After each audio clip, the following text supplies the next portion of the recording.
지난 성탄절 새벽 2명이 숨진 서울의 한 23층 아파트 화재 소식에 모두가 놀라고 안타까우셨을 겁니다. 한 30대 가장이 불을 피해 7개월 딸을 안고 4층에서 뛰어내리다가 숨진 사고기도 합니다. 최초 신고자로 알려진 또 다른 30대 주민도 가족을 먼저 대피시킨 뒤 빠져나가다가 11층 계단에서 숨진 채 발견됐습니다. 주민 20여 명은 부상을 입기도 했습니다.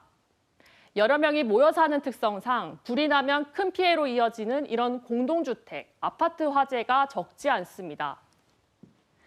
지난 연말부터 최근까지 언론에 보도된 주요 아파트 화재 사례 모두 9건이었는데요.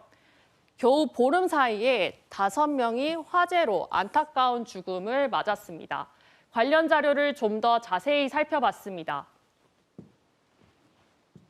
2020년부터 3년 동안 전국에서 발생한 아파트 화재는 모두 8,200여 건이었습니다. 연평균 2,700여 건 수준인데요. 사망자는 100여 명, 부상자 900여 명으로 인명피해는 1,000명이 넘었습니다. 더 안타까운 것은 불이 난 줄 알고 대피하다가 숨지거나 다친 이들이 10명 중 4명, 40%나 된다는 것입니다. 충북은 어떨까요? 2020년부터 4년치 공동주택 화재 통계를 살펴봤습니다. 모두 340여 건인데요. 2020년 70여 건에서 2021년과 22년 80여 건, 그리고 지난해에는 99건으로 해마다 늘고 있는 것을 볼 수 있습니다. 사상자는 132명에 이릅니다. 내가 사는 아파트는 안전할까요? 또 집에서 불이 나면 어떻게 대처해야 할까요? KBS가 소방당국과 함께 공동주택의 화재 안전 실태를 직접 확인해봤습니다. 이어서 이자연 기자가 보도합니다. 지난 1986년 지어진 청주의 한 아파트입니다.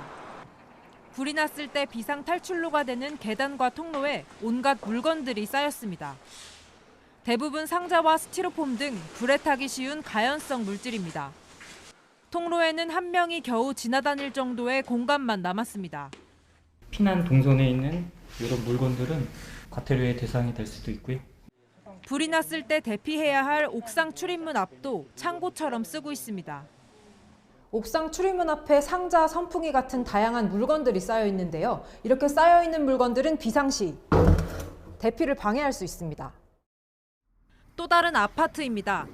방화문을 닫아달라는 안내문이 무색하게 문이 활짝 열려 있습니다. 불이 났을 때 화염과 연기를 즉시 차단해줄 방화문은 평소에도 늘 닫아둬야 합니다. 하지만 계단을 오가는데 불편하다는 이유로 열어두는 경우가 적지 않습니다. 지난해 준공된 또 다른 아파트를 살펴봤습니다. 불이 나면 방화문에 달려있는 센서가 화염이나 연기 등을 감지해 즉시 닫히는 자동 폐쇄 장치가 설치됐습니다. 사다리를 타고 내려가 대피할 수 있는 하향식 피난구 같은 대피시설도 집집마다 설치됐습니다. 하지만 이런 소방시설 설치 여부와 사용법, 대피 요령 등을 잘 모르는 주민들도 있었습니다. 얘기만 들었거든요. 그 아래로 들어가면 된다라던가 아니면 벽을 부시면 된다 정도만 얘기만 들었고 숙지를 못하고 있어요. 잘 모르겠어요. 아파트 화재 피해가 끊이지 않자 소방청은 지난해 새로운 대피 요령을 발표했습니다.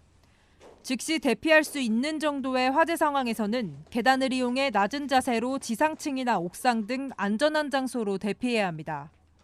대피하기 어려울 정도로 화염이 심하면 집안 발코니의 대피 공간이나 경량식 칸막이, 하향식 피난구 등이 설치된 곳으로 이동하는 게 안전합니다.